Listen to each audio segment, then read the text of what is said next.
Last class में हमने functions के बारे में पढ़ा था। बुक के अंदर जितने भी फंक्शंस के जितने भी चीज़ें थी टॉपिक वो हमने कवर कर लिया। आज बुक से हटकर थोड़ी सी चीज़ें पढ़ लेते हैं, जैसे कि हाई ऑर्डर फंक्शंस। मैंने कहा था एरे के टाइम में कि हम जब मैप को यूज़ करेंगे, फ़िल्टर, रिड्यूस, जितने भी चीज़ें होंगी वो हम यूज़ करेंगे हाई ऑर्डर फंक्शंस के तौर पर।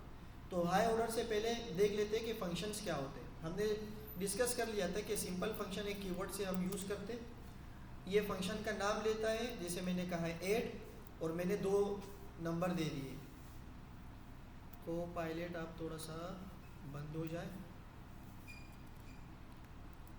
को पायलट जब चाहिए होते तो काम नहीं कर रहा होता।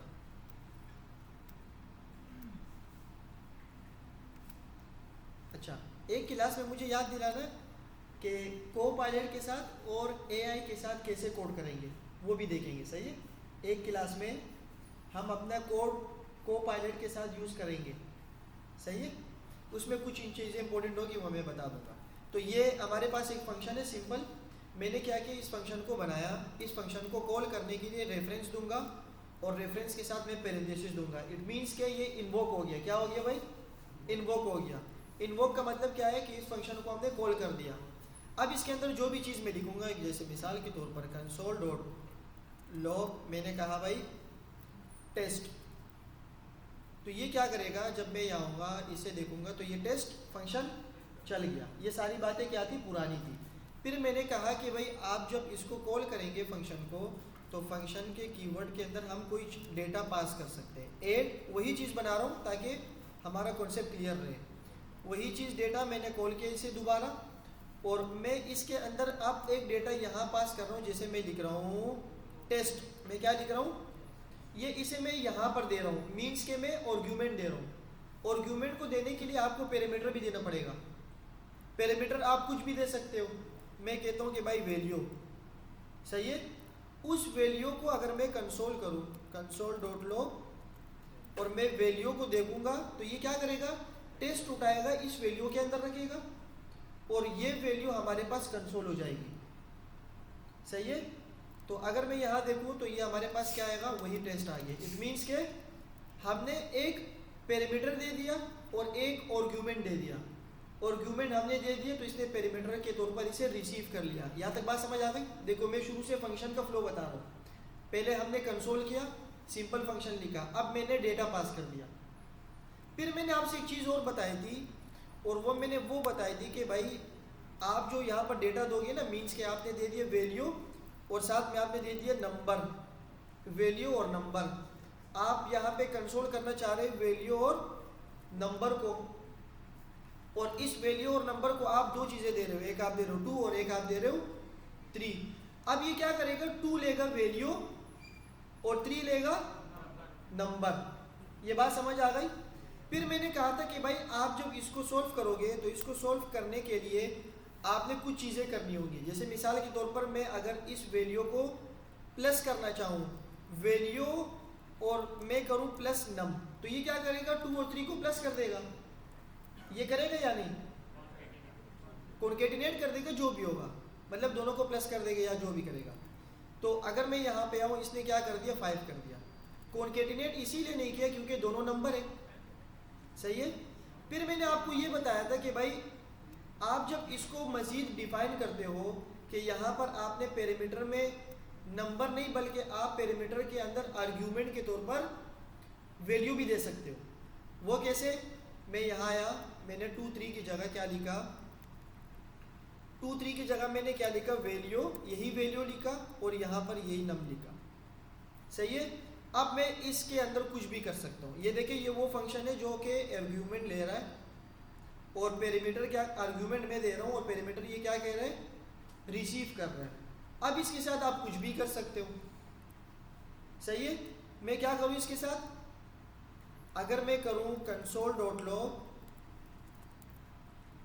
और मैं यहाँ पर 2 चीज़ें करूँ, मिसाल के तौर पर मैं इसे वैल्यू और नंबर में 2,3 दे दूँ, तो ये क्या करेगा, ये बोलेगा भाई आपने जो वैल्यू दी है वो आपने यहाँ पे डिफाइन ही नहीं की, सही है। तो ये क्या करेगा, रिटर्न में वैल्यू इज नॉट डिफाइन, जो कि आप वैल्यू तो दे रहे हो, इस वैल्यू के साथ आप करना क्या चाह रहे हो वो तो आपने अंदर बताया ही नहीं। सही है। फिर मैंने आपसे कहा था कि भाई आप इसे एक वेरिएबल में बनाओ वार रिजल्ट, और रिजल्ट के अंदर आप वैल्यू प्लस कर दो नम को। ये बात समझ आ गई।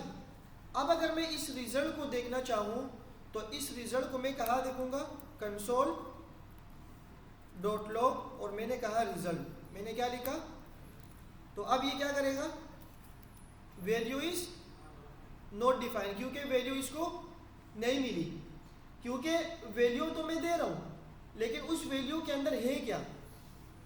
ये बात समझ आ रही है।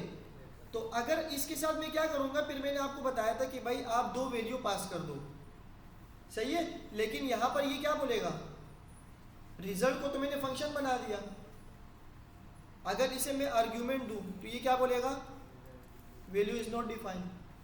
तो इसको कंप्लीट करने के लिए मैंने आपको यहाँ पर ऊपर इसको हटा दो, और मैंने ऊपर एक वेरिएबल डिफाइन किया था वार, मैंने कहा भाई वैल्यू इज इक्वल टू 3 और वार नम इज इक्वल टू 2। अब ये क्या होगा, 5 आएगा, क्योंकि इसको अब वैल्यू मिल गई, सही है। दोबारा से देखो भाई, मैंने सिंपल फंक्शन बनाया था यहाँ पर, उस सिंपल फंक्शन की जगह मैंने फंक्शन के अंदर एक पैरामीटर और क्या दे दिया, आर्ग्यूमेंट। अब उस पैरामीटर और आर्ग्यूमेंट को मैं वैल्यू दे रहा हूँ, यहाँ पर तो मैंने डायरेक्ट लिखा था टेस्ट, अब यहाँ पे मैं दो वैल्यू दे रहा हूँ, एक वैल्यू यहाँ दे रहा हूँ जो कि ये वैल्यू यहाँ पर एक्सेप्ट कर रहा है। अब ये वैल्यू कहाँ से आ रही है, जो कि मैं दे रहा हूँ वो पहले से प्री डिफाइन है, कहाँ है, प्री डिफाइन। एक है नम, ये कहाँ है, ये नम ये रहा, ये प्री डिफाइन हो गए, इन दोनों को ये यहाँ मिल गया। अब इसके साथ आप इसके अंदर कुछ भी कर सकते हो, आप प्लस कर दो, माइनस कर दो। बात समझ आ गई, यहाँ तो कोई कंफ्यूजन तो नहीं है, कोई भी कंफ्यूजन नहीं है। अच्छा, फिर मैंने आपको एक बात वो बताई थी कि भाई आप जब यहाँ पे लिखोगे ना वैल्यू, तो अगर मैं यहाँ पर लिखूँ num3 तो क्या ये दोनों एक्सेप्ट होंगे, num3 मैंने दे दिया यहाँ पर, num3 क्या मिस्टेक है,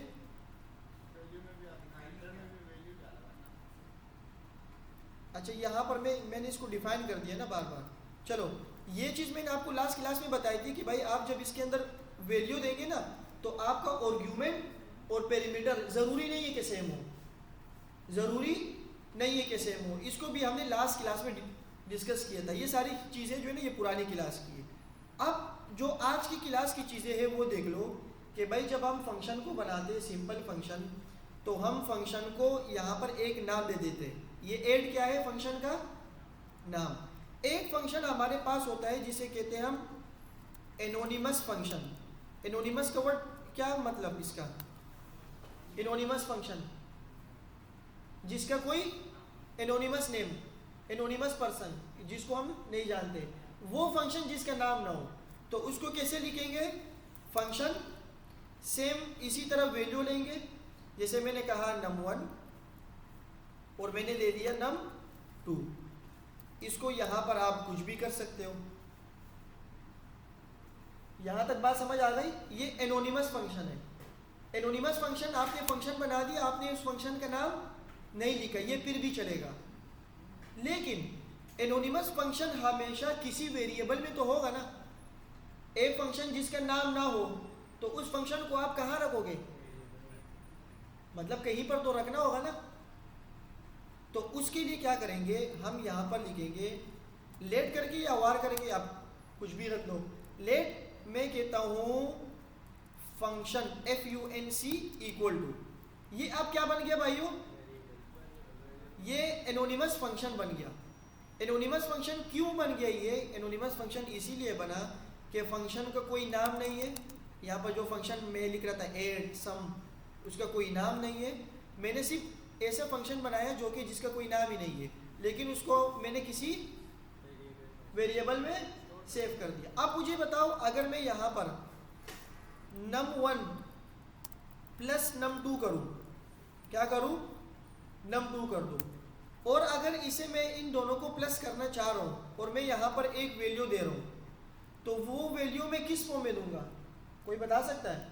अगर मैं दूँ कंसोल डॉट लॉग, जैसे हम सिंपल ऊपर कर रहे थे फंक्शन, अच्छा थोड़ी देर के लिए इस फंक्शन के नाम को जो हम यहाँ दे रहे थे ना, फंक्शन के अंदर हम दो वैल्यू दे रहे थे, थोड़ी देर के लिए इसको ये समझो कि ये फंक्शन का ये नाम है, लेकिन ये फंक्शन का नाम नहीं है, ये फंक्शन एक वेरिएबल में स्टोर हुआ है।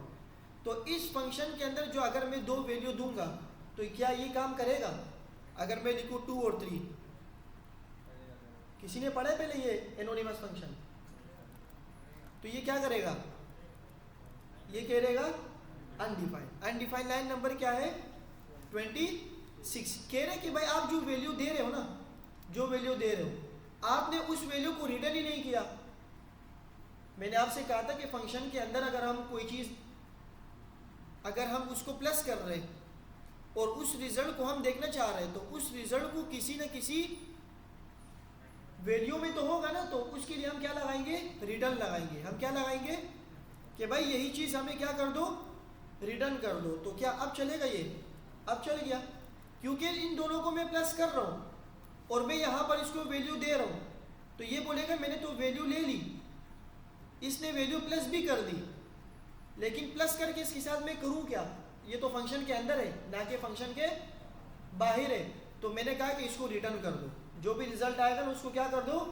रिटर्न कर दो। अगर मैं रिटर्न ना करता और मैं यहाँ पर इस रिटर्न को ख़त्म करके इस कंसोल को ऊपर ले जाता, ये क्या होगा अभी इसके साथ? ये चलेगा? कैसे चलेगा? फंक्शन के अंदर हूँ मैं, ये नहीं चला। सही है, क्योंकि आपने फंक्शन को कॉल ही नहीं किया। ये बात समझ आ गई? फंक्शन को आपने कॉल कर दिया यहाँ पे और उसको आप देखना चाह रहे हो, ये क्या आपने तो कॉल कर दिया लेकिन वैल्यू ही नहीं है। वैल्यू तो प्लस हो गई लेकिन वो क्या है? अनडिफाइंड, क्योंकि मैं इसके साथ करूँ क्या?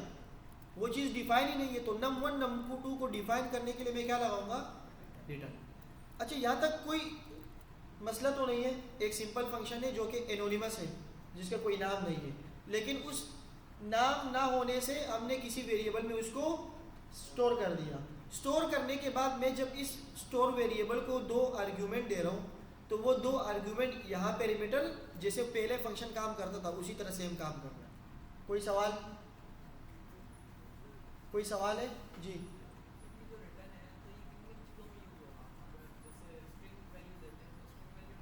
सब में। अगर आप किसी फंक्शन के अंदर कोई प्रोसेस कर रहे हो और उस प्रोसेस को आप बाहर एक्सेस करना चाह रहे हो, तो इसके लिए इम्पोर्टेंट है कि फंक्शन के अंदर वो काम कंप्लीट हो जाए। कंप्लीट होने के लिए हमने लगाना होगा रिटर्न। सही है। अब अगर मैं यहाँ इसको ऊपर ले जाऊँ ना, तो ये हो जाएगा लाइव। इसका मतलब क्या है कि ये कोड इसको नहीं मिल रहा, क्योंकि फंक्शन के अंदर मैं रिटर्न कर रहा हूँ। जब फंक्शन में रिटर्न हो जाते हैं तो रिटर्न के बाद वो फंक्शन ख़त्म हो जाता है। रिटर्न के बाद वो फंक्शन के अंदर नीचे कोई काम होता ही नहीं है। तो ये बोलेगा ये देखो काम ही नहीं कर रहा।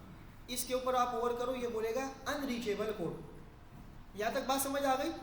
अच्छा, ये जो सारा फंक्शन है ना, इसे हम कहते हैं ES5 फंक्शन। ES जो कि हमारे बुक में मौजूद है, एनोनिमस फंक्शन जिसका कोई नाम नहीं है, लेकिन क्या है? ES5। अभी हम ES6 का फंक्शन देख लेते हैं। जो नया फंक्शन का लिखने का पैटर्न है वो क्या है? ES6 वो क्या है कि भाई आप एक फंक्शन लिखो, सेम इसी तरह ही लिखो। आप सेम इसी तरह एक फंक्शन लिखो फंक्शन का कीवर्ड के साथ। सही है। इसके अंदर आप इसी तरह सेम वैल्यू दे दो, num1 num2। आप इसके अंदर क्या करो कि एक एरो बना दो। एक क्या बना दो? एरो बनाओ। एरो बनाने के बाद आप इसके अंदर स्कोप खोल दो। आप मुझे बताओ फंक्शन का कोई नाम है? नाम नहीं है ना। जब फंक्शन का कोई नाम नहीं होगा तो इसको मैं कहाँ रखूँगा? किसी वेरिएबल में। मैं रख रहा हूँ कॉन्स्ट फंक्शन, इसको मैं बंद कर देता हूँ। सही है। ये फंक्शन मैंने इक्वल लगाया, ये हो गया। सही है। अब मुझे एक बात बताओ, जब एरो फंक्शन आया ना, एरो फंक्शन, इसे हम कहते हैं एरो फंक्शन। इसे हम क्या कहते हैं? एक होता है ट्रेडिशनल वे में लिखना फंक्शन, जो कि सिंपल फंक्शन होता है, एक है एरो फंक्शन। इस एरो फंक्शन की खास बात क्या है कि इस एरो फंक्शन में आपको फंक्शन कीवर्ड लिखने की ज़रूरत नहीं है। यहाँ तक बात समझ आ गई? आप कुछ भी ना रखो, आप सिर्फ एक सिंपल पैरेंथेसिस बनाओ, लेट करके उसे आप एक फंक्शन का नाम दे दो, इसका मतलब हो गया कि ये एरो फंक्शन है। बस arrow function should be anonymous. Arrow function हमेशा क्या होता है? एनोनिमस। एरो फंक्शन के साथ फंक्शन का कीवर्ड नहीं लगता। एरो फंक्शन के साथ फंक्शन का कीवर्ड नहीं लगता। यहाँ तक बात समझ आ गई? ये भी एक फंक्शन है। अगर मैं इसके अंदर a, b रख दूँ और इसको कॉल करने के लिए सिंपल जैसे मैंने ऊपर किया था फंक्शन को कॉल कर दूँ और इसके अंदर मैं रख दूँ 2 और 3 और मैं यहाँ पर a प्लस b कर दूँ, मुझे बताओ इसका आंसर क्या होगा? अगर मैं इस फंक्शन को कंसोल में रख दूँ, कंसोल डॉट लॉग ऐसे, इसके क्या आंसर आएगा? अनडिफाइंड। क्यों आएगा भाई? क्योंकि आप इसके अंदर कुछ प्रोसेस कर रहे हो लेकिन उसको आपने क्या नहीं किया? रिटर्न नहीं किया। अब क्या देगा ये एरो फंक्शन है और ये सिंपल फंक्शन, और इसके दरमियान कुछ भी फर्क नहीं है।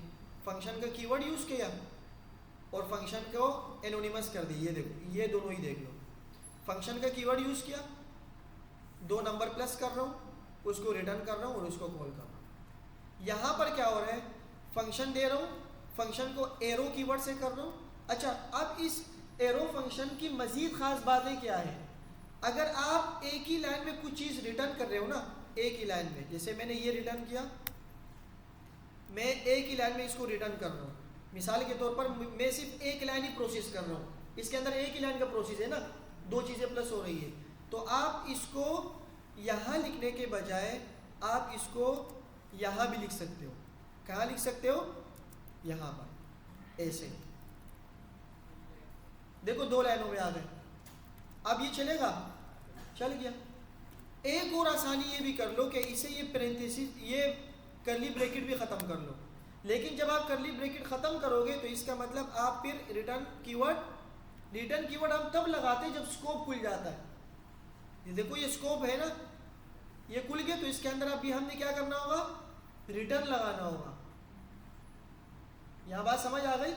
लेकिन अगर हम रिटर्न नहीं लगा रहे और एक लाइन का प्रोसेस कर रहे तो इट शुड बी वर्क, ये भी काम करना चाहिए, ये काम करेगा। ये एरो फंक्शन की खास बात है। अगर मैं यहाँ आऊँ, देखो 5, सही है? एरो फंक्शन समझ आया? एरो फंक्शन क्या करता है? एक एरो, यहाँ इसके लिखने का सिंटेक्स ऐसे है। आप ऐसे नहीं कर सकते डायरेक्ट, पहले तो हम कर रहे थे ना ऐसे। अगर मैं यहाँ लिखूँ ऐड, फंक्शन का नाम भी लिख देता हूँ, तब भी काम नहीं करेगा, क्योंकि इस फंक्शन को, एरो फंक्शन को हमेशा क्या होना चाहिए? एनोनिमस। एनोनिमस मीन्स के फंक्शन का नाम नहीं होना चाहिए। अब जब फंक्शन का नाम नहीं होगा तो फंक्शन को कहीं ना कहीं तो स्टोर तो करना पड़ेगा ना, उस स्टोर को हमने यहाँ पर ऐसे रख दिया। यहाँ तक बात सबको समझ आ गई कि एरो फंक्शन लिखने का पैटर्न क्या है? एरो फंक्शन के अंदर आप बहुत सारी चीज़ें कर सकते हो। मिसाल के तौर पर मैं आता हूँ, मैंने कहा लेट, एक वेरिएबल बनाया x के नाम से या y के नाम से, और मैंने कहा इक्वल टू पैरेंथेसिस, ये एरो फंक्शन बन गया। ये क्या बन गया? एरो फंक्शन ये बन गया। सही है? अब मैं इसके अंदर एक वैल्यू ले रहा हूँ x, और उस x को मैं मल्टीप्लाई कर रहा हूँ उसी x के साथ, तो ये क्या करेगा? ये एक पैरामीटर भी ले लेता है, एरो फंक्शन। अब अगर मैं नीचे आऊँ, मैं कहूँ कंसोल डॉट लॉग और y के अंदर कुछ वैल्यू रख दूँ, फर्ज करो मैं रखता हूँ 3, तो क्या ये अब लेगा? लिखने का सिंटेक्स क्या है? ये मैंने सही लिखा? सही लिखा है? तो आंसर क्या होना चाहिए? क्या होना चाहिए? आंसर 9। इसने एक ही पैरामीटर ले लिया। सही है? अच्छा, अब मुझे बताओ कि जब हम एरे की बात कर रहे थे, अब इम्पोर्टेंट चीज़ देख लो। एक एरे में बना रहा हूँ, एरे इक्वल टू, और एक एरे में 1 2 3 4, ये मैंने एक एरे बना दिया। मैंने कहा था कि एरे के ऊपर हम कुछ मेथड्स लगा सकते हैं। वो क्या क्या है कि आप एक वेरिएबल बनाओ var, और मैं करता हूँ रिजल्ट, या मैं करता हूँ एरे मैप। क्या लगा रहा हूँ? Array map. मैंने एक वेरिएबल बना दिया सिंपल। अब इसके लिए क्या है? एरे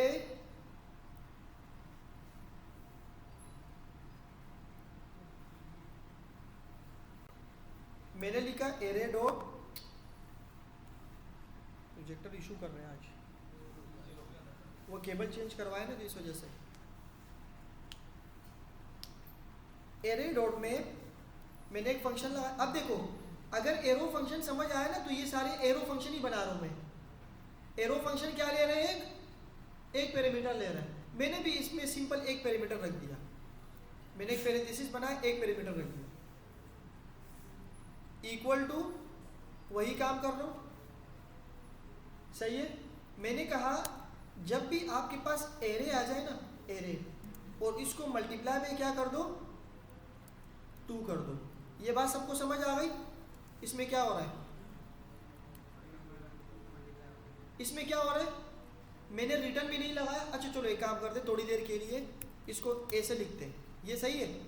एक एरो फंक्शन बनाया, एरो फंक्शन के अंदर मैप, मैप के अंदर एक वैल्यू, और इस वैल्यू के साथ मैं कुछ भी कर सकता हूँ। इसको आप देखने के लिए कंसोल डॉट लॉग लगाएंगे। मैंने लगाया एरे मैप। अब ये क्या करेगा? अगर मैं यहाँ आऊँ तो ये बोल रहा है कि भाई अनडिफाइंड अनडिफाइंड अनडिफाइंड अनडिफाइंड, 4 मरतबा क्या चला? अनडिफाइंड। क्यों? मैं इसके अंदर एक x की वैल्यू डाल रहा हूँ। सही है। उस x की वैल्यू मुझे देखनी है। अगर मैं देखना चाह रहा हूँ तो मैं अभी एरे का फंक्शन देख रहा हूँ, तो एरे का फंक्शन प्रोसेस कर रहा है। इन चारों के ऊपर उसने प्रोसेस कर दिया। उसने क्या कर दिया? लेकिन ये अपने साथ एक फंक्शन ले रहे हैं ना, ये इसलिए कहते हैं कि मैप जो है एक हाई ऑर्डर फंक्शन है। क्या है ये? High order function. High order function. High order function क्यों है?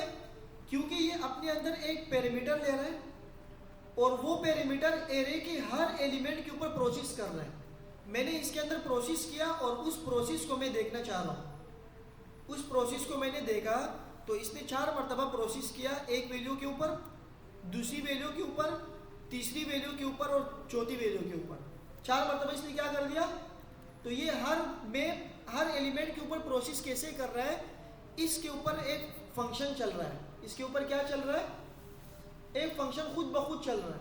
अच्छा, फंक्शन कैसे चलता है कि अगर मैं इसके अंदर अभी प्रोसेस कर रहा हूँ, तो एक्स के साथ तो मैं कुछ कर ही नहीं रहा, तो मैं क्या कर रहा हूँ? मैं कर रहा हूँ कि भाई var, मैं कर रहा हूँ मल्टीप्लाई। अब चीज़ें मिक्स हो रही है, इसको आपने याद रखना है। मैं कह रहा हूँ कि भाई आपके पास जो भी x आएगा ना, अब देखो वो प्रोसेस, वो फंक्शन में कर रहा हूँ जो कि अनडिफाइन आ रहा था। आपके पास x की जो भी वैल्यू आएगी, तो आप उसको क्या कर दो? मल्टीप्लाई बाय 2 कर दो। एक मरतबा x हमें क्या मिला था? अनडिफाइन, लेकिन इसकी वैल्यू क्या है अभी? 1, तो ये 2 से क्या हो जाएगा? एक मरतबा फंक्शन चल गया, हाई ऑर्डर फंक्शन। ये x एक हाई ऑर्डर कॉलबैक फंक्शन है। एक मरतबा चला 1 के ऊपर, 1 ने 2 के साथ क्या कर दिया? मल्टीप्लाई। एक मरतबा दोबारा चलेगा, तो मैं आपको सिर्फ ये हाई ऑर्डर फंक्शन दिखाना चाह रहा हूँ कि हाई ऑर्डर फंक्शन काम कैसे कर रहा है। अगर अब मैं इस मल्टीप्लाई को देखना चाहूँ, तो ये मल्टीप्लाई क्या करेगा? ये मुझे यहाँ पर वैल्यू देगा। वैल्यू कैसे देगा? अगर मैं कंसोल यहाँ लगाऊँ, अंदर इसका प्रोसेस देखना चाहूँ, तो ये बताओ ये क्या करेगा? हर एरे के हर एलिमेंट के ऊपर इसने फंक्शन लगा दिया। इसने क्या कर दिया?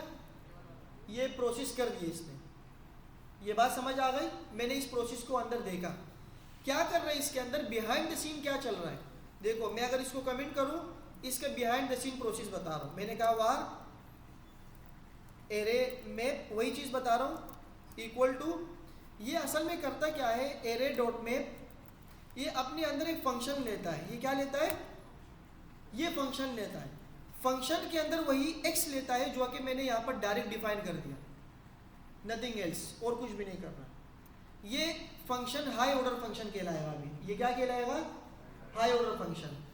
इसके अंदर वही काम कर सकते हो आप जो काम आपने यहाँ पर किया था।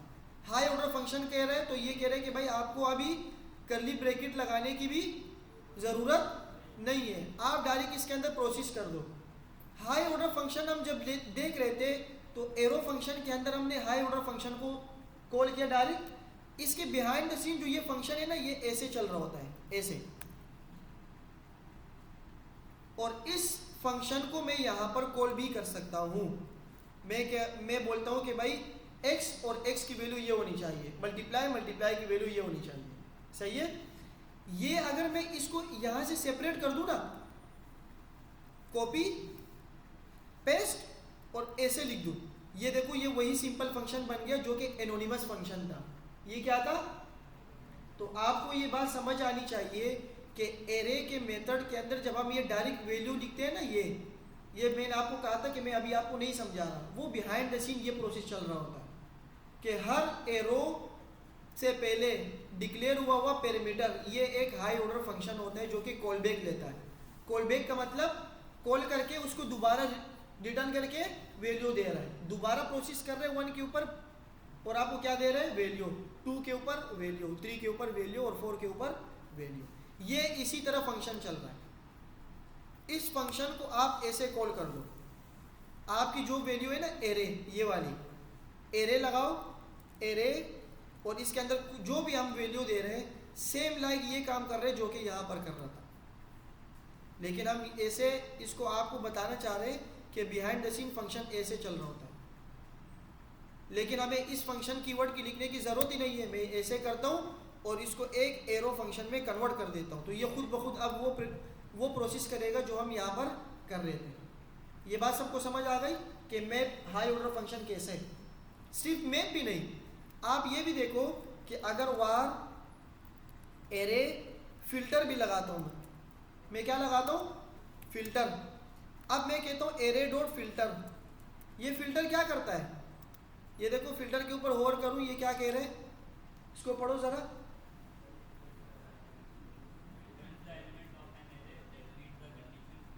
ये कंडीशन को चेक कर रहा है। ये क्या चेक कर रहा है, जैसे मैंने मैप लगाया था, मैप के अंदर ये चीज़ मैंने की थी, इसी तरह मैं यहाँ पर भी ऐसे, और मैं यहाँ पे कहता हूँ कि x, सिंपल काम जैसे मैं यहाँ पर कर रहा था, इक्वल टू ऐसे, और आप कुछ भी कर सकते हो इसके साथ, सही है। इसके साथ आप कुछ भी कर सकते हो। मैं कहता हूँ कि मुझे रिटर्न में चाहिए वो वाली वैल्यू x की जो कि बड़ी हो किससे, 2 से, किससे बड़ी हो। अब जब मैं रिटर्न और ये सारी चीज़ें लगा रहा हूँ ना, तो ये बोल रहा है कि एक्सपेक्टेड मुझे ये चीज़ यहाँ पर नहीं चाहिए, मुझे ये चीज़ नहीं चाहिए। आप जब ये चीज़ नहीं लगा रहे हो, तो मैंने आपको अभी ऊपर एक सिंपल मेथड बताया कि भाई ज़्यादा आगे जाने की ज़रूरत नहीं है, आप इसको ऐसे करो और आप यहाँ पर ही इसका प्रोसेस कर दो, यहाँ पर ही क्या करो, इसका प्रोसेस कर दो। प्रोसेस करने के लिए मैं क्या लगाता हूँ, x ग्रेटर देन 2, मैंने ग्रेटर देन 2 लगाया। अब ये ग्रेटर देन 2 क्या करेगा, ये एक कंडीशन चेक करेगा, कंडीशन चेक करेगा कि एरे की x की वैल्यू 2 से बड़ी हो, तो फिर क्या कर लो, और उसको कंडीशन चेक करके ये प्रोसेस दे दो, सही है। यहाँ तक रखते, नमाज के बाद आते हैं फिर उसको देखते हैं, सही है। चले, हमने मैप तक पढ़ लिया था। इसी तरह हाई ऑर्डर फंक्शन हमारे पास एक और होता है, फिल्टर। क्या होता है भाई, एक एरे है, एरे के अंदर 4 एलिमेंट्स हैं, उसके अंदर मैं लगा रहा हूँ फिल्टर। जैसे आपने मैप पे लगाया था ना, इस तरह डबल पेरेंथेसिस में आप दे दो कंडीशन, इसको दे दो एक कॉल बैक, तो मैं यहाँ पर डबल पेरेंथेसिस में एक कॉल बैक दे देता हूँ और इस पेरेंथेसिस को यहाँ पर बंद कर देता हूँ, इनफ, बस। ये आपका हाई ऑर्डर फंक्शन बन गया। क्या मतलब, हाई ऑर्डर फंक्शन क्या करेगा, हर x एक फंक्शन बन गया, ये एक्स क्या करेगा, बार बार लूप करेगा, फॉर लूप की तरह लूपिंग करेगा इस एरे के ऊपर। पहले 1 को चेक करेगा, 1 को रखेगा यहाँ पर एक्स पे, और एक्स की वैल्यू किससे बड़ी है बड़ी 2 से, नहीं है तो इसको छोड़ देगा। आगे जाएगा 2 की वैल्यू 2 से बड़ी है, नहीं, इसको भी छोड़ देगा। 3 की वैल्यू 2 से बड़ी है तो इसको ले आएगा, वो फंक्शन इसको ले आएगा, फिर 4 ले आएगा, और इसी तरह चलता जाएगा। अगर मैं इसको कंसोल करूं, मे भी के चल जाए, एडवांस चीज़ थोड़े से पढ़ रहे, तो आगे भी जाके इसको मज़ीद देख लेंगे फिर। तो ये क्या करेगा, ये वही ले आएगा जो इसने कॉल बैक लिया, प्रोसेस किया, फॉर लूप की तरह लूप चलाया, और इसने 2 वैल्यूज़ रिटर्न कर दी जो कि 2 से बड़ी है।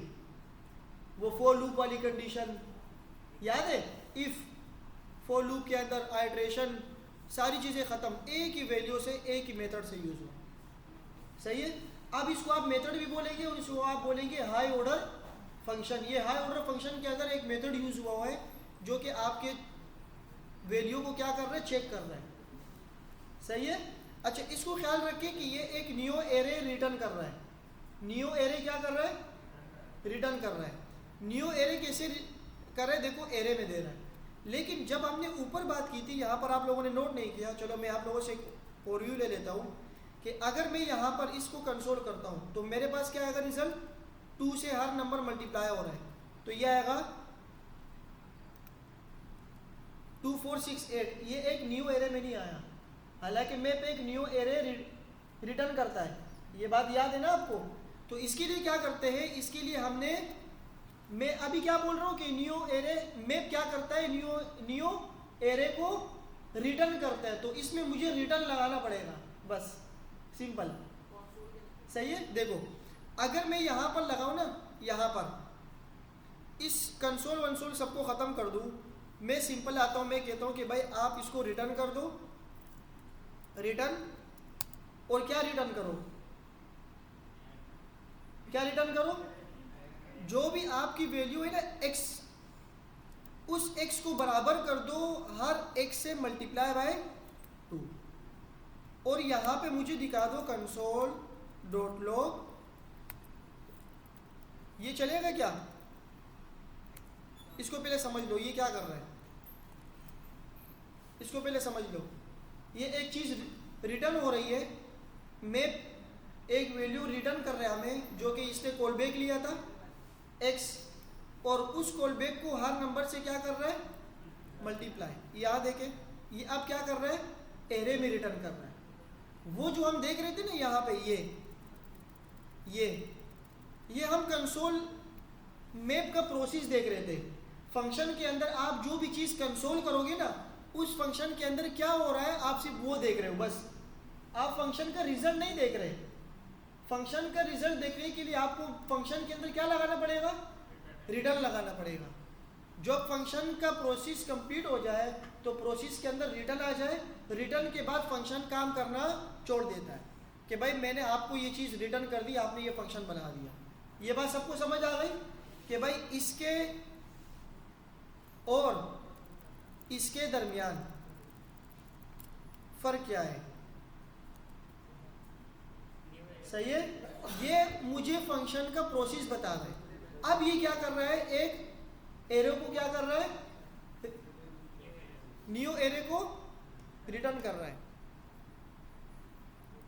वालेकुम सलाम जी भाई, मैं क्लास में हूँ, पर आप कौन,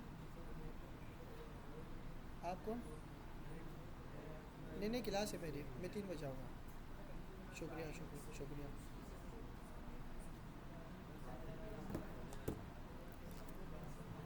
यहाँ तक समझ आ गई, यहाँ तक बात समझ आ गई।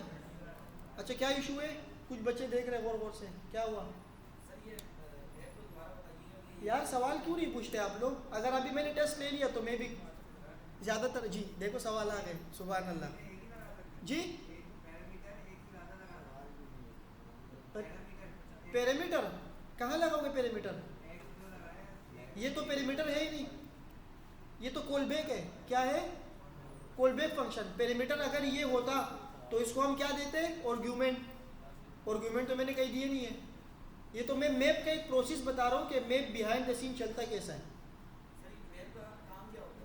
मैप का काम होता है काम करना, फंक्शन करना, एक प्रोसेस करना। अब आप प्रोसेस किसके ऊपर कर रहे हो और क्या कर रहे हो?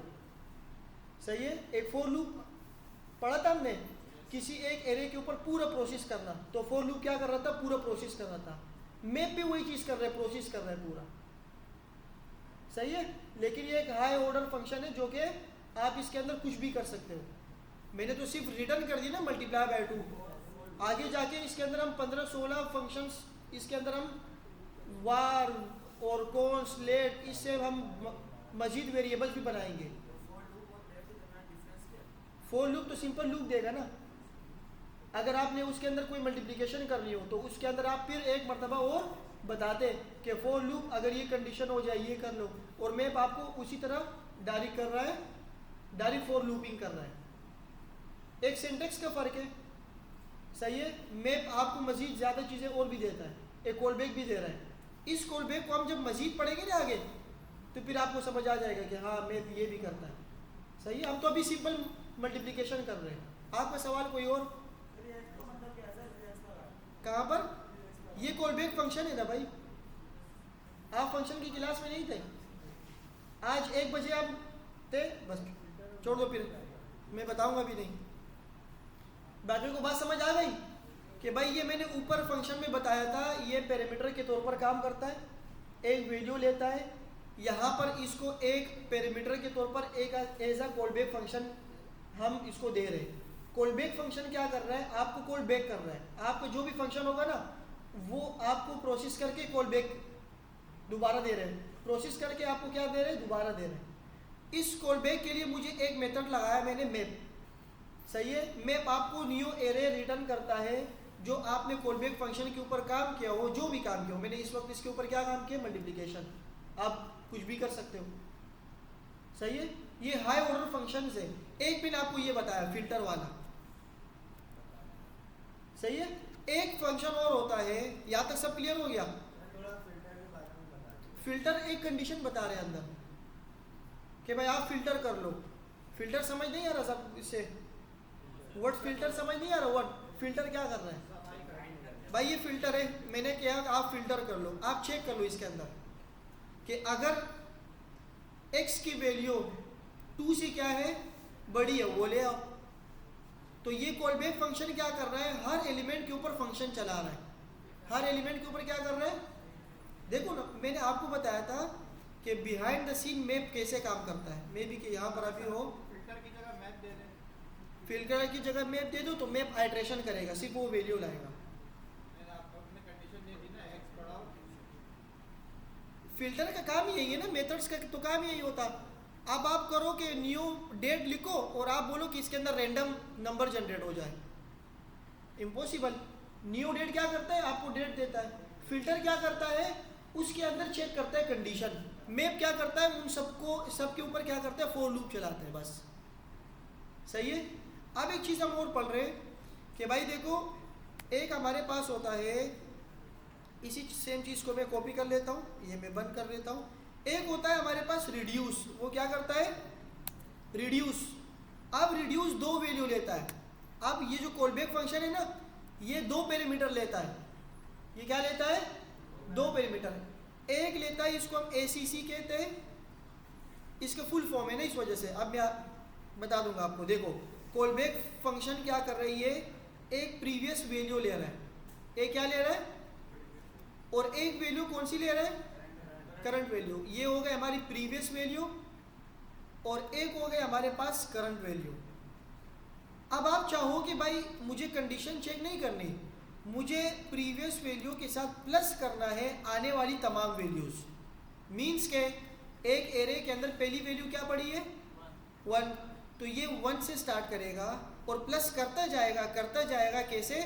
1 के साथ 2 प्लस कर देगा, जो रिजल्ट आएगा उसके अंदर ये प्लस कर देगा, और जो रिजल्ट आएगा उसके अंदर क्या करेगा? ये हम फॉर लूप से भी कर सकते थे, लेकिन हमने रिड्यूस लगाया। ये रिड्यूस ये काम अब खुद कर रहा है, इसीलिए हम ये मेथड लगा रहे हैं। तो ये एरे रिटर्न करेगा या फिर खाली इसको प्लस करके काम करेगा? अभी देख लेते हैं ना। सही है, ये दो चीज़ें हो गई। अब अगर मैं यहाँ पर देखूँ एरे फिल्टर नहीं बल्कि इसे मैं नाम भी दे देता हूँ रिड्यूस कॉपी पेस्ट, तो ये क्या कर रहा है, एक स्टैंडर्ड वैल्यू दे रहा है जो कि इन सब का क्या है। एडिशनल चीज़ एक और लेता है यहाँ पर कोमा करके, और आप इसे बता सकते हो कि भाई 2, तो पहले क्या था, आप क्या आ रहा है 12, क्यों, आपने कहा कि स्टार्ट कर लो 2 से, स्टार्ट कहाँ से करो, ये 2 एक नंबर है जो कि एडिशनल है। देखो मैं इस जी ऐड हो रहे हैं ना, स्टार्ट मतलब 2 से स्टार्ट कर लो, 2 प्लस फिर आगे प्रोसेस 1 भी प्लस कर रहा है लेकिन स्टार्ट 2 से, इजाफी 2 डाल रहा हूँ, सही है। देखो ये आपको ले रहे एक कॉलबैक फंक्शन, कॉलबैक फंक्शन एक वैल्यू लेता है जो कि नंबर में होती है, एक करंट वैल्यू लेता है जो कि किस में होती है, एक इंडेक्स लेता है करंट नंबर का, वो index initial value number plus, देखो ये प्लस करता है, जो भी हमारी इनिशियल वैल्यू होगी उसके साथ ये प्लस करेगा, सही है। इनिशियल वैल्यू जी यहाँ पर पता नहीं क्या आएगा, ये -8 आएगा, अगर मैं इसे माइनस कर दूँ हटा दूँ तो ये अब क्या होना चाहिए -8, इसने क्या किया, अब इसने प्रोसेस कैसे किया होगा, 1 से 2 माइनस क्या होगा तो क्या आया -1, -1 और -3 क्या होता है -4, -1 और -3 क्या होता है -4, और -4 और -4 क्या होगा, ये कैसे,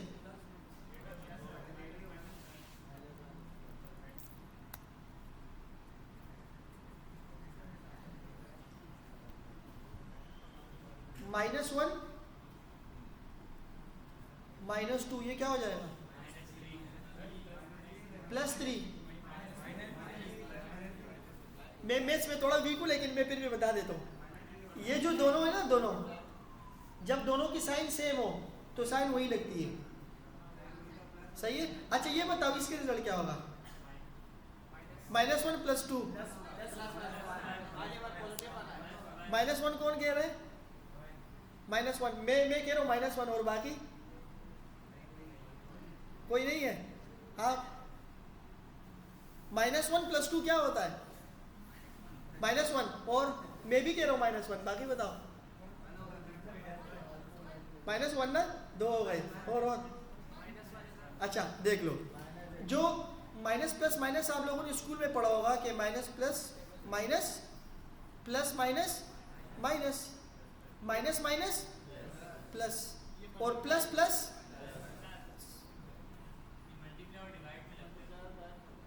ये मल्टीप्लिकेशन में लगता है मैथ्स में, जबकि दो चीज़ मल्टीप्लाई हो रही हो और उनके साइन भी मल्टीप्लाई हो रहे हो, ये उनका रूल है, सही है। तो अब मुझे बताओ अगर यहाँ पर प्लस नहीं बल्कि माइनस हो तो माइनस माइनस प्लस, ये हमारे पास ऑपरेशन है, मतलब काम करना, साइन वो लगेगा जो नंबर बड़ी होगी, जो वैल्यू क्या होगी बड़ी वैल्यू होगी, तो माइनस क्या हो गया, ये इस -2 के साथ लगा हुआ था -3, तो ये क्या हो गया, इसके साथ क्या लगा हुआ था, नहीं लगा हुआ था, माइनस प्लस, भाई करते माइनस है लेकिन साइन करते क्या है प्लस, लेकिन साइन किसका लगता है माइनस का। अच्छा अच्छा थोड़ा खेलते हैं ना इनके साथ, 1 मिनट, +2 + 3 का क्या आएगा +5, +2 और -3 का क्या आएगा माइनस, माशाल्लाह यार अच्छे हो आप लोग, और -2 -3 -5, -2 और -2 का क्या होगा, माइनस क्यों लगेगा,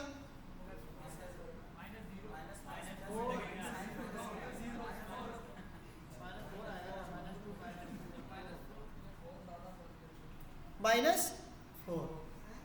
दो चीजें याद रखो, अगर दोनों साइन सेम हो तो वही साइन लगता है, चाहे प्लस हो चाहे और अगर दोनों साइन सेम नहीं हो तो प्लस माइनस वो होगा जो हमारी ज़बान पे आ रहा है। मिसाल के तौर पर प्लस माइनस क्या आ रहा है, माइनस, हमारी ज़बान पे क्या आ रहा है, माइनस, तो करेंगे हम माइनस और साइन उसके लगेगा जो वैल्यू बड़ी होगी।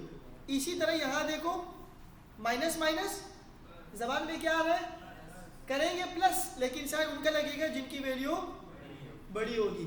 माइनस माइनस ज़बान पे क्या आ रहा है, प्लस, लेकिन साइन उनका लगेगा जो दोनों सेम होंगे तो वही लगेगा। सही है। अच्छा, यहाँ पर ही आया तो ये सारे सब्ट्रैक्शन हो गए। तो यहाँ पर आप रिड्यूस का हमने देख लिया। बाकी हाई ऑर्डर फंक्शंस में आपको बता देता हूँ, high order functions in JavaScript, ये वाली भी है, ये वाली देख लेना। ये हाई ऑर्डर फंक्शंस क्या होते हैं, देखो फिल्टर भी है, मैप भी है और रिड्यूस भी है। ये तीनों तो हमने देख लिए। ये फॉर ईच का, फाइंड का और ये सम का, ये आप लोग असाइनमेंट में करके लाएंगे। सही है।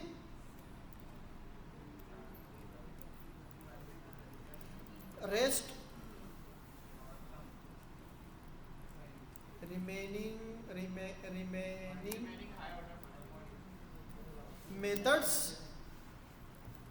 Will be consider in assignment. सही है। आप लोग का तीसरा असाइनमेंट आने वाला है जो कि आपके फाइनल असाइनमेंट होगा। अभी से सुन लो, जिनका तीनों असाइनमेंट मैं अभी डेडलाइन दे रहा हूँ वहाँ तक कंप्लीट नहीं होगा तो वो क्लास में नहीं बैठेगा। सही है, सिंपल है।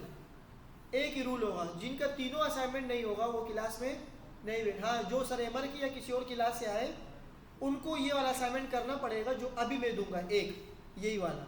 बाकी जो मेरे पुराने स्टूडेंट हैं उनको वो तीनों करने पड़ेंगे। सही है। अच्छा, यहाँ तक हो गया हमारा। और क्या करना था,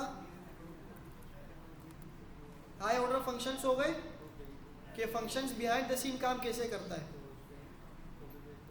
अच्छा, एक चीज़ और देख लो कि मिसाल के तौर पर फंक्शन, मैंने फंक्शन को बनाया, बातें नहीं करो भाई, मैंने एक वेरिएबल के अंदर एक फंक्शन को स्टोर कर दिया। ये अच्छा, ये मैं क्या पढ़ा रहा हूँ आपको, जो कि इस फंक्शन में काम आने वाला होस्टिंग। बात समझ आ रही है। मैं एक फंक्शन डिक्लेयर कर रहा हूँ, वार फंक्शन, और इक्वल करके मैं एक एरो फंक्शन बना रहा हूँ। उस एरो फंक्शन का नाम क्या होगा, फंक्शन, और इसके अंदर मैं कर रहा हूँ कंसोल डॉट लॉग। मैं कोई भी वैल्यू यहाँ पर दे देता हूँ। मैं कहता हूँ कि भाई नम यहाँ पे गया, या यहीं पर ही नम दे दो और यहाँ पर इसको कॉल कर लो। सही है। मैं कहता हूँ 2, तो ये चलेगा, इसने 2 चला दिया। सही है। अब होस्टिंग क्या होती है कि हमारे पास फर्ज कर लो इस प्योर फंक्शन को, जैसे कि मैं, ये प्योर फंक्शन नहीं है ना, ये सिंपल फंक्शन नहीं है। अगर मैं सिंपल फंक्शन बनाता हूँ, ट्रेडिशनल फंक्शन जिसे हम कहते हैं, वो ऐसे होता है, ऐड आप कर दो नम, और मैं यहाँ पर लिखता हूँ ऐसे, और इस नम को मैं कॉल कर लेता हूँ ऐड, और इसके अंदर मैं लिखता हूँ 2, यहाँ पर मैं कंसोल कर देता हूँ कंसोल 2।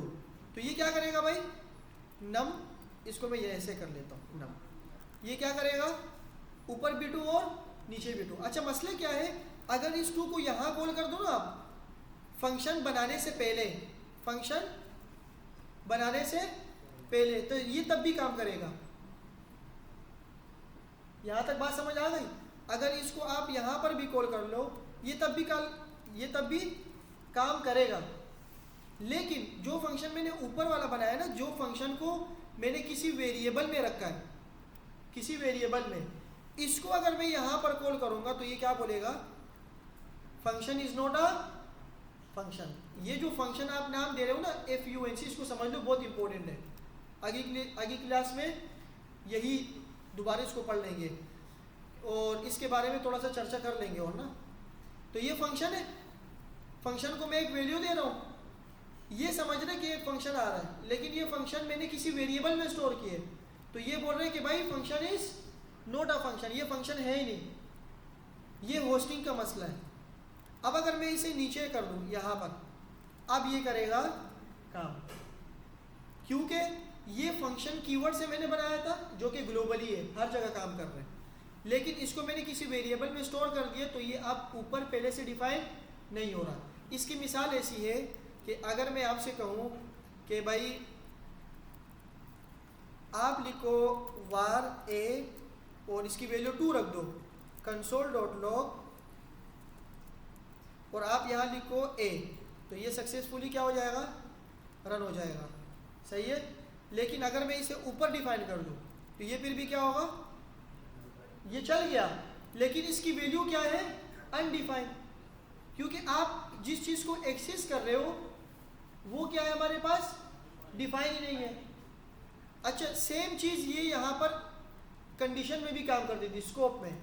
अगर मैं एक स्कोप बनाऊँ, ऐसे ही एक स्कोप बना दूँ ऐसे, और इसके अंदर ये वैल्यू रख दूँ, तब भी ये क्या बोलेगा, अनडिफाइंड। अच्छा, अगर मैं इसे यहाँ रख दूँ, ये क्या बोलेगा, हालांकि ये स्कोप से बाहर है क्योंकि ये ग्लोबल है, वार क्या है, ग्लोबल। अब अगर मैं लेट यहाँ पे रखूँगा ना तो ये क्या करेगा, आप जो चीज़ ढूंढ रहे हो वो क्या है, डिफाइन ही नहीं है। डिफाइन है लेकिन वो किस में है, स्कोप में। स्कोप में लेट और कॉन्स काम नहीं करता। अगर इसको मैं अंदर ले जाऊं तो अब ये क्या करेगा, अच्छा वार को जब मैं ऊपर एक्सेस कर रहा था तो ये क्या बोल रहा था, ये क्या बोल रहा था, अनडिफाइंड। अब अगर मैं इसे वार से लिखता हूं और अब मैं स्कोप के अंदर करता हूं इसे एक्सेस, तो ये क्या बोलेगा, अनडिफाइंड। इसी तरह अगर मैं यहाँ पर लेट से करता हूँ तो ये क्या करेगा, ये बोलेगा कि आप जो वैल्यू एक्सेस कर रहे हो ना उसको आप एक्सेस नहीं कर सकते इनिशियलाइज से पहले। देखो सिर्फ मैं कीवर्ड चेंज कर रहा हूँ, यहाँ चेंज कर रहा हूँ तो ये कह रहा है अनडिफाइंड, और अगर मैं इसे लेट से कर रहा हूँ तो ये क्या बोल रहा है, कैन नॉट एक्सेस। ये बात समझ आ रही है, ये एरर्स को आप लोगों ने समझना है कि ये क्या चीज़ है। अगर इस लेट को मैं ऊपर डिफाइन कर दूं स्कोप के बाहर, और अब मैं क्या कर रहा हूं, एक्सेस कर रहा हूं, तो ये एक्सेस हो रहा है। लेकिन अगर मैं यहाँ कर दूं इसको तो ये क्या बोल रहा है, कैन नॉट एक्सेस। हाँ, अगर इसे मैं वार से कर दूं तो इसे अभी कोई फर्क नहीं पड़ेगा, कोई भी फर्क नहीं पड़ा, लेकिन ये स्कोप के अंदर है। तो ये कह रहे हैं कि आप स्कोप के अंदर जो वैल्यू मांग रहे हो ना, तो ग्लोबल जो है वार लोकल स्कोप होता है। वार क्या होता है, लोकल स्कोप। आप इसके अंदर वैल्यू नहीं रख सकते ऐसे। ये बात समझ आ गई। हाँ, अगर मैंने ये हटा दिए तो अब ये क्या करेगा, वार एक एरर थ्रो करेगा जो कि वही वाला होगा, अनडिफाइंड। और अगर मैं इसे यहाँ कर दूं तो अब ये ग्लोबल हो जाएगा। इसे आप ऐसे लिख लो, इसे आप ऐसे लिख लो, या इसको स्कोप से हटा दो, ये तब भी चलेगा। ये होस्टिंग का क्या है, इशू है। इसी तरह सेम ये फंक्शन काम कर रहे हैं। अगर आपने वार से कोई चीज़ बना दी तो वो फिर क्या करेगा, होस्टिंग के तौर पर ये काम करेगा। अगर आपने इसको कॉल कर लिया पहले तो ये बोलेगा कि भाई वैल्यू नहीं है, लेकिन अगर आपने एक फंक्शन कीवर्ड से बना दिया तो आप उसको कहीं पर भी एक्सेस कर सकते हो। और बहुत से प्रोग्राम्स में, बहुत से कोडिंग में जो भी हम फंक्शन बनाते हैं ना, उसको हम एनोनिमस ही रखते हैं क्योंकि इसके बहुत सारे फ़ायदे। एरो फंक्शन और जो हमारा ट्रेडिशनल फंक्शन था उसके दरमियान क्या फ़र्क था, वो हम जब ऑब्जेक्ट पढ़ेंगे ना फिर आपको एरो फंक्शन और ट्रेडिशनल फंक्शन के दरमियान फ़र्क नज़र आ जाएगा। इसके अंदर दो मेजर चीज़ें हैं कि एरो फंक्शन के अंदर दिस नहीं होता। क्या नहीं होता, आप लोग पूछेंगे कि क्या है ये दिस, तो वो जब आप ऑब्जेक्ट पढ़ेंगे तो फिर आपको दिस समझ आ जाएगा। एक बात। दूसरी बात ये है कि एरो फंक्शन हमारे पास हमेशा होता है एनोनिमस। क्या होता है, एनोनिमस। तो इसीलिए हर जगह एरो फंक्शन ही यूज़ किया जाता है, सही है, क्योंकि एरो फंक्शन एक वेरिएबल में स्टोर हो जाता है और उस वेरिएबल को हम कहीं पर भी रख देते हैं, सही है। अच्छा, फंक्शन के अंदर लास्ट चीज़ हम देखते हैं कि फंक्शन, मैंने कहा फंक्शन 1, इसको मैंने कॉल कर दिया सिंपल, और इसके अंदर मैंने फंक्शन को इन्वोक कर लिया। यहाँ तक कोई इशू तो नहीं है, अच्छा, इसके अंदर मैं लिखता हूँ कंसोल डॉट लॉग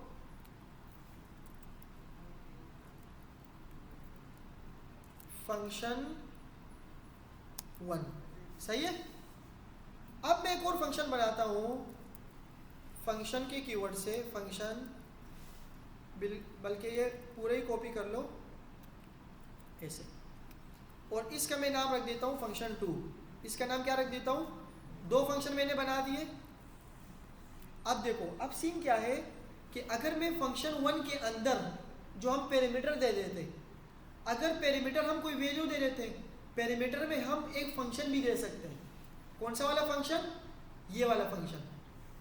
मैं इसे कर रहा हूँ ये वाला फंक्शन, फंक्शन 2, सही है।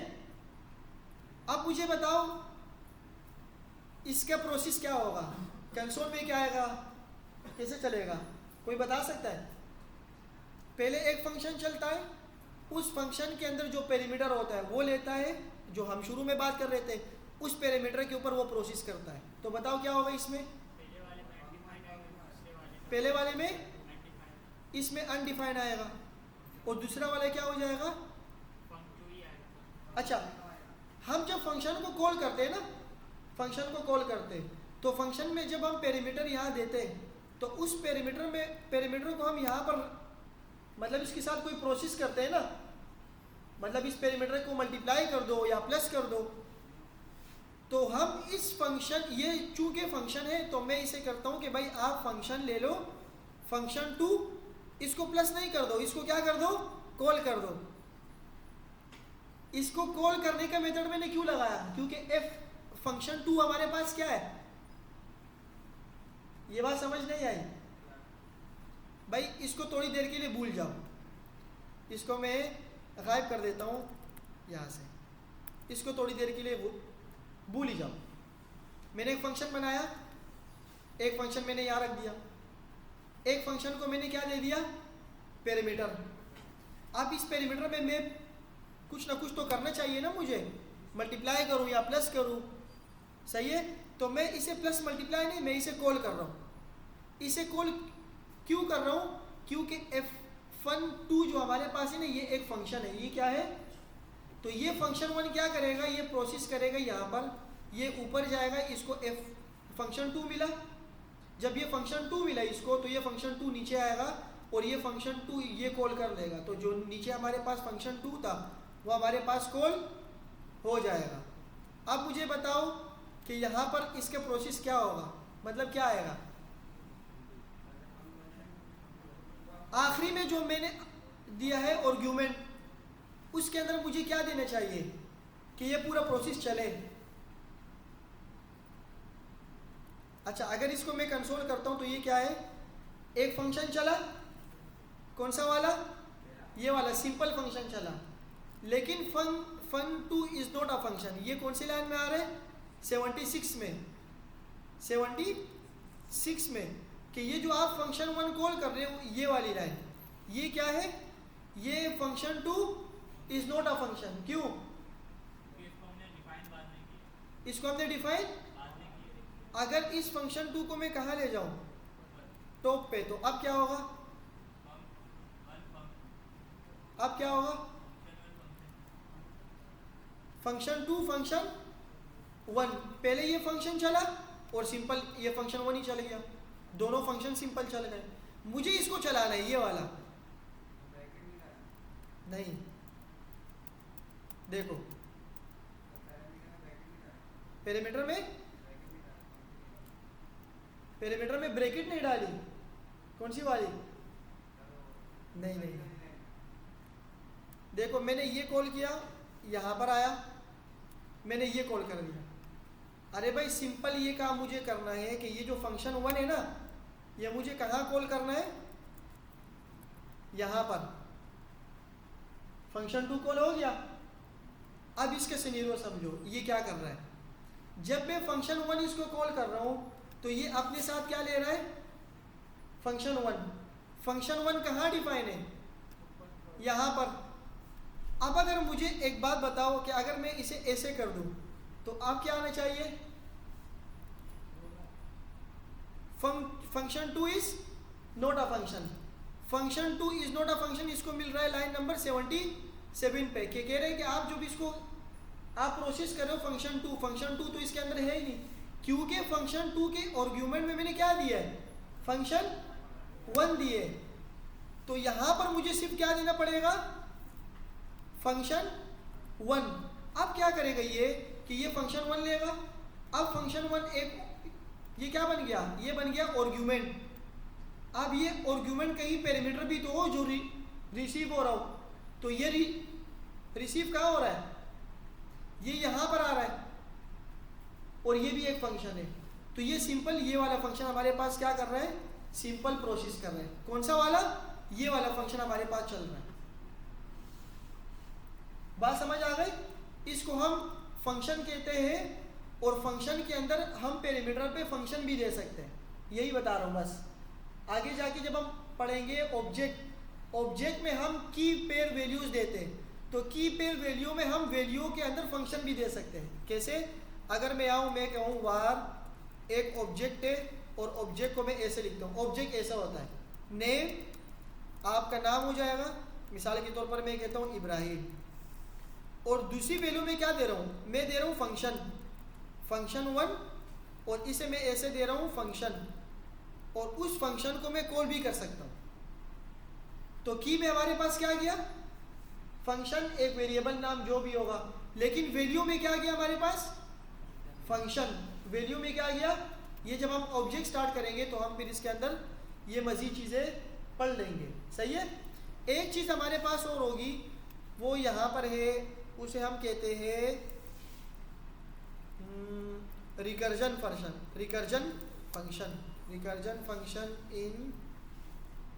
इन जेएस। रिकर्जन फंक्शन क्या होता है कि आप किसी फंक्शन के पैरामीटर के अंदर फंक्शन चलाओ और उन दोनों को प्रोसेस करो, सही है। फंक्शन इटसेल्फ, फंक्शन खुद चले, सही है, इसे हम कहते हैं रिकर्जन। देखो, the act of a function calling itself, आप किसी फंक्शन को कॉल कर रहे हो, उस फंक्शन को ही, सही है। तो recursion is used to solve problem that contain smaller sub problems, छोटे छोटे प्रॉब्लम्स को सोल्व करने के लिए। ये पाइथन में और ये जावास्क्रिप्ट में।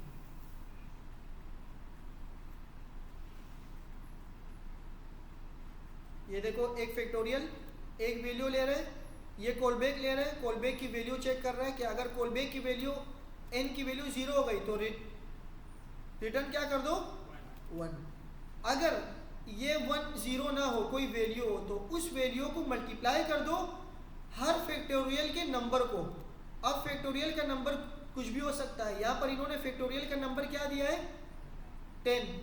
और फैक्टोरियल क्या करता है, कोई अंदाजा है, फैक्टोरियल मैथ्स में यूज होता है आपने पिछले वाले बाकी सब नंबर्स को मल्टीप्लाई करना।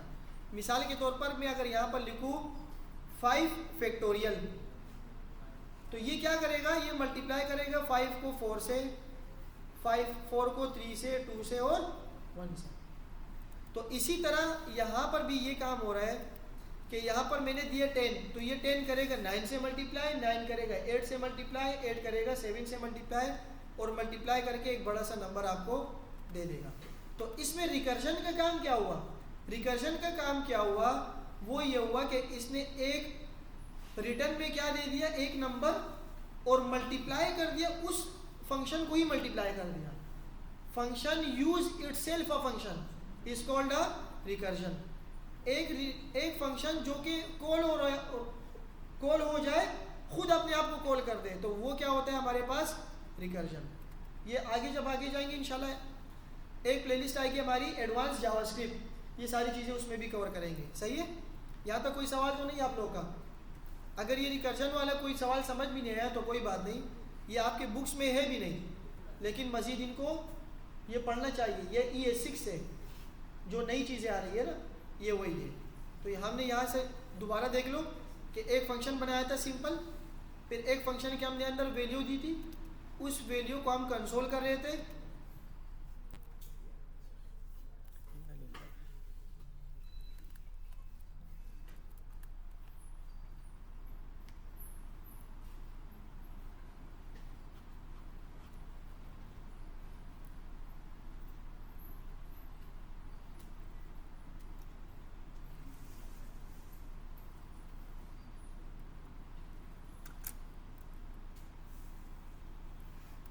लाइट आ जाए, प्रोजेक्टर खुल जाए, फिर करते हैं इसको।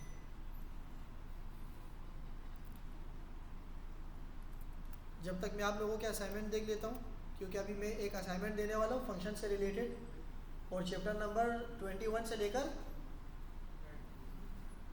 30 तक, और ये चैप्टर नंबर 38 कंप्लीट हो चुका। सही है, तो आप लोग के असाइनमेंट में देख लेता हूँ कि क्या चल रहा है। नेक्स्ट क्लास में सब बच्चों के असाइनमेंट कंप्लीट होने चाहिए। सही है, आपके अगर असाइनमेंट कंप्लीट नहीं हो तो मैंने असाइनमेंट के PDF रखे हुए यहाँ पर, आप उनको देख लेना। असाइनमेंट लास्ट हमारा कौन सा चल रहा है?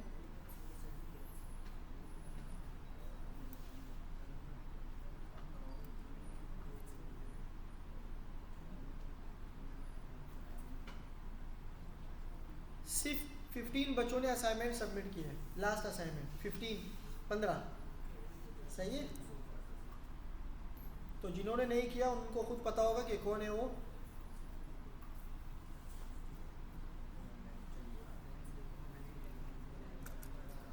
हाँ भाई, कौन कौन है जिन्होंने असाइनमेंट सबमिट नहीं किया?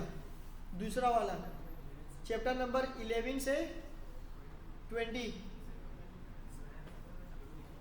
हसनुल्लाह ने, ईसा अली, समीर, मोहम्मद हसनैन, फरमान, हसनैन अली, हुज़ैफ़ा, ये कौन है सारे जिन्होंने, जो मैंने नाम लिए अभी? दोबारा से बताऊं, हसनुल्लाह, ईसा, समीर, मोहम्मद हसनैन, फरमान, ये खड़े हो जाए जिनका मैं नाम ले रहा हूँ ना, ताकि मुझे अंदाज़ा हो जाए। हसनुल्लाह, ईसा, समीर, हसनैन, फरमान, हसनैन अली, मोहम्मद हुज़ैफ़ा, सैयद हसमन जान, मोहम्मद उस्मान, मोहम्मद जरार है, असद अली, मोहम्मद साद रज़ा, मोहम्मद साइम, मोहम्मद बिन हाज, मोहम्मद खुरम। बस इन्हीं बच्चों का असाइनमेंट कंप्लीट है। सही है, तो ये चेहरे तो मुझे याद है, बाकी असाइनमेंट भी है मेरे पास यहाँ पे। इन बच्चों के अलावा आप लोग बैठ जाए, बाकी कोई भी क्लास में नहीं बैठेगा। मैं सिंपल बता रहा हूँ, कोई भी क्लास में नहीं आएगा। जो जिन बच्चों का असाइनमेंट, सेकंड असाइनमेंट और अभी जो मैं दे रहा हूँ तीसरा असाइनमेंट तक कंप्लीट होगा, तीसरा असाइनमेंट सर अहमद की या जो भी क्लास के आए बच्चे, वो नीचे मेरी क्लास में शिफ्ट हो जाएंगे, तो उनको ये सारे असाइनमेंट दिख जाएंगे। तो जो तीसरा असाइनमेंट होगा वो नए स्टूडेंट के लिए, जो पुराने स्टूडेंट हैं उन्होंने अगर 3 असाइनमेंट जमा नहीं करवाए, आप ChatGPT से कर लो, कुछ भी कर लो। सही है, 3 असाइनमेंट सबमिट करवाएंगे गिटहब पे, इशू हो तो किसी से पूछ लो। तो सिर्फ वही बच्चे क्लास में बैठेंगे, अदरवाइज़ वो बाकी बच्चे क्लास में नहीं बैठेंगे, क्योंकि फंक्शंस हमने कंप्लीट कर लिए। अब जो हमारा चैप्टर होगा वो मे बी स्विच स्टेटमेंट होगा, चैप्टर नंबर 39।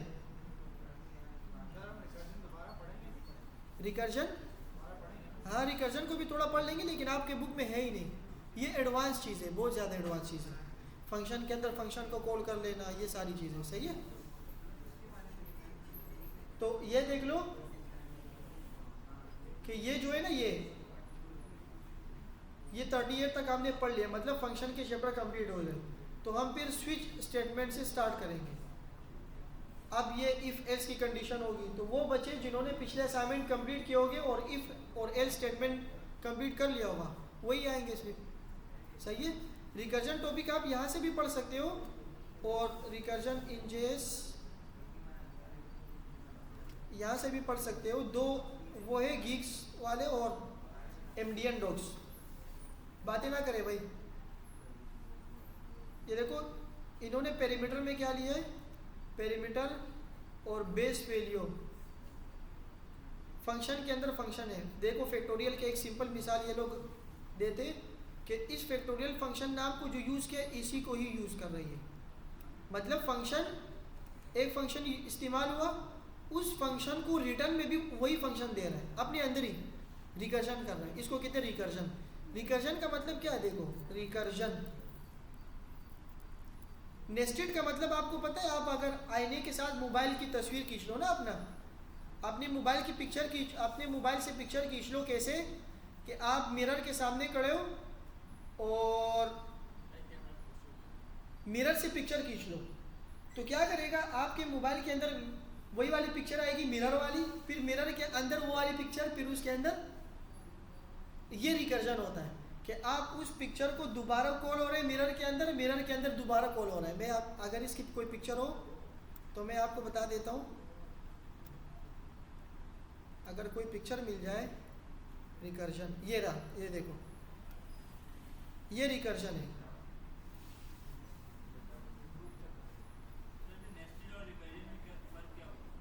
नेस्टेड और अच्छा सवाल है, देखो ये असाइनमेंट हो जाएगा आपका, सही है। आप लोगों ने देखना है कि नेस्टेड और रिकर्जन में क्या है, सही है। ये देखो, ये है रिकर्जन, वही सेम चीज दोबारा, वही सेम चीज दोबारा, वही सेम चीज दोबारा। इसका आप प्रैक्टिकली भी कर सकते हो। मैंने आपको बताया, आप शीशे के साथ खड़े हो, लोग अक्सर सेल्फी वगैरह लिया होता है, मुंह छुपाया होता है बेकरी के अंदर या कहीं पर जाके ना, तो वो एक काम करें, मुंह ना छुपाएं, आप मिरर के अंदर पिक्चर खींचे सामने, मिरर के सामने से, और कैमरा आपका बैक होता है ना, वो वाला बैक, फ्रंट नहीं, बैक कैमरा, बैक कैमरा खुला हो और आप उसे पिक्चर खींचे, आप देखेंगे पिक्चर के अंदर पिक्चर आ रही होगी, तो इसको रिकर्जन, ये रिकर्जन है आपका, सही है। तो इन ये चीज़ें देख लेना। बाकी ये असाइनमेंट वाले जो मैंने बताया ये इंपॉर्टेंट है, मैं शाम को नीचे बोल दूंगा या बोलना नहीं पड़ेगा। हाँ, अगर आपने असाइनमेंट नहीं किया ना तो मैं आपको एक मशवरा दे रहा हूँ, क्लास में बताना अगर असाइनमेंट नहीं हुआ ना, क्योंकि अगर आप बाहर से ही नहीं आएंगे तो अच्छी बात है। यहाँ पर मैं बोलूँगा आप खड़े हो जाओ, आप बाहर निकलो, तो अच्छी बात नहीं होगी ना, बैग समेत आप नीचे जाओगे तो ये अच्छी बात नहीं है। जिनका असाइनमेंट नहीं हुआ वो नेक्स्ट क्लास में मत आए, क्योंकि जो काम नहीं करेंगे ना तो हमें पता लग जाएगा कि ये वो बच्चे जो क्लास में सिर्फ बैठते हैं। हाँ, अगर किसी का असाइनमेंट है तो हमें ये पता लग जाएगा कि घर जाके ये लैपटॉप खोलते भी और काम भी करते हैं। हमने इतनी चीज़ें पढ़ ली जावास्क्रिप्ट में, अगर आप अभी भी चैप्टर 1 से रिव्यू करोगे ना तो मे भी कि आप 30% ही पढ़ पाओगे, आपकी प्रैक्टिस 20% ही होगी। इतनी ज़्यादा चीज़ें हमने पढ़ ली, ज़्यादा इसीलिए पढ़ ली कि आप एक टॉपिक पढ़ो, उसको आप 5-6 तरीक़ों से चेक करो कि क्या ये ऐसे भी हो सकता है, ये ऐसे भी हो सकता है, ये कॉलबैक यहाँ भी काम करता है, ये फंक्शन ऐसे भी काम कर सकता है, एरर कहाँ पे आता है। तो अगर आप एक एक टॉपिक की इस तरह प्रैक्टिस करोगे तो मे बी कि आप 2 महीनों में ये 38 चैप्टर ख़त्म भी ना करो, अगर सही वाली प्रैक्टिस करो तो नेक्स्ट क्लास में वही बच्चे आएंगे जो प्रैक्टिस कर रहे होंगे, असाइनमेंट बनाएंगे, PDF बेचेंगे, सही है। तो जिनका ये असाइनमेंट कंप्लीट होगा तो नेक्स्ट क्लास में हुआ है। बाकी मैं कैमरे पे ही आपको बोल देता हूँ कि अगर आप नेक्स्ट असाइनमेंट कंप्लीट नहीं हुआ तो आपको नेक्स्ट क्लास में आने की ज़रूरत नहीं है, और जो नहीं आएगा हम समझ जाएंगे कि ये इस क्लास के काबिल ही नहीं है। तो अभी मेरा या किसी और टीचर का सुबह का एक बैच नया आ रहा है, सुबह 9 से 11 और 11 से 1, यही मोबाइल वेब डेवलपमेंट वेब वाला, तो आप उसमें बैठ जाए, HTML से स्टार्ट कर लें अगर कोई इशू हो। हाँ, अगर किसी को अभी तक जिन्होंने हमने पढ़ा हो 38 तक कोई इशू हो तो वो पर्सनल में मुझसे पूछे, या मेरे पास टाइम नहीं होता वरना मैं एक फीडबैक फॉर्म दे देता कि कौन कौन से टॉपिक को हमें रिवीजन करनी चाहिए। रिकर्जन नहीं, ES6 के फंक्शन नहीं, क्योंकि वो फंक्शन बुक से हट कर की चीज़ है। इस बुक में हमने जो चीज़ें पढ़ी, अगर आपको कोई इशू हो तो आप बोल दें हमें, वो दोबारा पढ़ लेंगे। मैं आप लोगों का टाइम वेस्ट नहीं करवाना चाह रहा कि आप लोगों ने पूरा साल पढ़ लो, हमें जावास्क्रिप्ट समझ ही नहीं आ रही थी क्योंकि उस सर की समझ ही नहीं आ रही थी, तो ये आपका नुकसान है। अगर कोई चीज़ समझ नहीं आ रही अभी हमसे पूछो, अभी बात करो, डीलिंग करो, उसके सोल्यूशन निकालो, क्या करें जो चीज़ समझ नहीं आ रही। हाँ, आके बैठ जाना, चले जाना, आके बैठ जाना, तो ये आपका नुकसान है, सही है। तो ये काम बहुत ज़्यादा इंपॉर्टेंट है, इसको कर लो। अगर कुछ चीज़ समझ नहीं आ रही हो साथ वाले से पूछ लो, या जिन्होंने कुछ पढ़ा हो पहले से, या कोई मेरे साथ साथ चल रहा हो जो अच्छा बच्चा हो, उनको पकड़ लो कि भाई ये चीज़ें समझनी है, ये कैसे काम करती है। फिर जब उनको भी समझ नहीं आ रहा होगा मेरे पास आ जाओ, तो एक डे मुकर्रर कर लेंगे जिसमें हम रिवीजन कर लेंगे, लेकिन हमें पता तो चले कि रिवीजन करनी किस चीज़ की है। अब मैं आगे तो जा रहा हूँ, अभी स्विच स्टेटमेंट आ गया, फिर असाइनमेंट आएंगे। मेरी ख्वाहिश ये है कि हम जब रिएक्ट स्टार्ट करें या एडवांस जावास्क्रिप्ट स्टार्ट करें, फायरबेस के साथ कनेक्ट करें, मैं आपको वेबसाइट को फंक्शनल कर दूँ, तो उससे पहले आपको जावास्क्रिप्ट की नॉलेज होनी चाहिए, वरना वेबसाइट भी बना लेंगे, रिएक्ट भी पढ़ लेंगे, नेक्स्ट.जेएस भी पढ़ लेंगे, बैकएंड भी पढ़ लेंगे, आखिरी में जाके बहुत सारे स्टूडेंट होते हैं जो कि कोर्स दोबारा पढ़ते हैं। एक कोर्स को दोबारा से पढ़ना, मेरे दिमाग में ये बात समझ नहीं आती कि बंदा 1 साल पढ़े, कोर्स दोबारा पढ़ रहा हूँ, क्यों भाई? तो उनको पता, भाई ये क्या इस्लामियात पढ़ रहे हो पक्का कर रहे हो? तो उनको ये बात पता होती है कि हमारी यहाँ पर गलती थी। आप अभी भी घर पे जाके सोचें, आप अपने पैटर्न निकालें कि कितना पढ़ा क्या है, आपको खुद ब खुद अंदाज़ा हो जाएगा कि मुझे कितना आता है, मुझे कितनी प्रैक्टिस करनी चाहिए और मुझे कहाँ से शुरू करना चाहिए और मुझे क्या क्या मसले आ रहे हैं। तो आप जब ऐसे आएंगे जाएंगे, तो फिर जब जावास्क्रिप्ट और ये सारी चीज़ें ख़त्म हो जाएगी, हम आपको बोलेंगे कि वेबसाइट स्टार्ट कर लो। या अगर हम आपको नीचे इंटर्नशिप देंगे, हम आपको बोलेंगे आप हमें इंटरव्यू दे दो, आप पास हो गए। नीचे इंटर्नशिप मैंने आपको बताया भी था, अगर आप लोग अभी भी इंटरेस्टेड हो तो आ जाओ, हम आपकी जावास्क्रिप्ट की इंटरव्यू ले लेते, पास हो गए तो आ जाओ, कल से आप जॉब पे हो जाएंगे, 20,000 तक सैलरी भी मिलती है, आप आ जाओ। लेकिन हमें बंदा चाहिए, उसके लिए जावास्क्रिप्ट सही है तो प्रैक्टिस कर लो। ज़रूरी नहीं है कि पूरा कोर्स कंप्लीट होने के बाद आप कहीं पर लगो। ऐसे भी केसेस हमने देखे, रिएक्ट पढ़ा, पढ़ते हुए साथ ही जॉब पे लग गए। सही है, तो आप कम से कम इतनी नॉलेज होनी चाहिए। और आप अगर फुल स्टैक डेवलपर भी हो, कहीं कंपनी में जाते हो ना, वो आपको जावास्क्रिप्ट में पकड़ते हैं बस। आप कोलैब्स में जाओ, आप टेम्पल्स में जाओ, आप फोलियो 3 में जाओ, अच्छी वो उसमें जाओ, सॉफ्टवेयर हाउसेस में, आपकी जावास्क्रिप्ट अच्छी होगी आप अंदर जाओगे। जावास्क्रिप्ट अच्छी नहीं होगी आप कहीं पर भी नहीं जा सकते। और जिसकी जावास्क्रिप्ट अच्छी नहीं होगी वो अपने आप को फुल स्टैक डेवलपर बोल ही नहीं सकता। तो मेन चीज़ क्या है? जावास्क्रिप्ट एक लैंग्वेज है जो कि शुरू से आखिरी तक चलती है। सही है, तो इस जावास्क्रिप्ट को सीरियस ले लो, अपने असाइनमेंट कंप्लीट कर लो। नेक्स्ट क्लास में जिनके असाइनमेंट होंगे तो वो क्लास में आएंगे। सही है, और जिनको इश्यूज़ हो वो मिल के बात करो, क्या क्या रिवीजन करनी है उसको हम दोबारा देख लेंगे। आप लोगों के लिए मैं क्लास दोबारा बढ़ा देता हूँ, लेकिन मैं कहता हूँ कि आपका टाइम वेस्ट ना हो, क्लास भी ख़त्म हो जाएगी, आप लोग भी चले जाएंगे। सही है, यार सर ने सही नहीं पढ़ाया था, बस ये बात होगी, आप लोग का टाइम ज़ाया हो जाएगा। तो दोबारा पढ़ लेंगे, लेकिन आप लोग थोड़ा सा सीरियस हो गया, असाइनमेंट के साथ आ जाओ। सही है, मिलते हैं फिर इंशाल्लाह नेक्स्ट क्लास में। Thank you.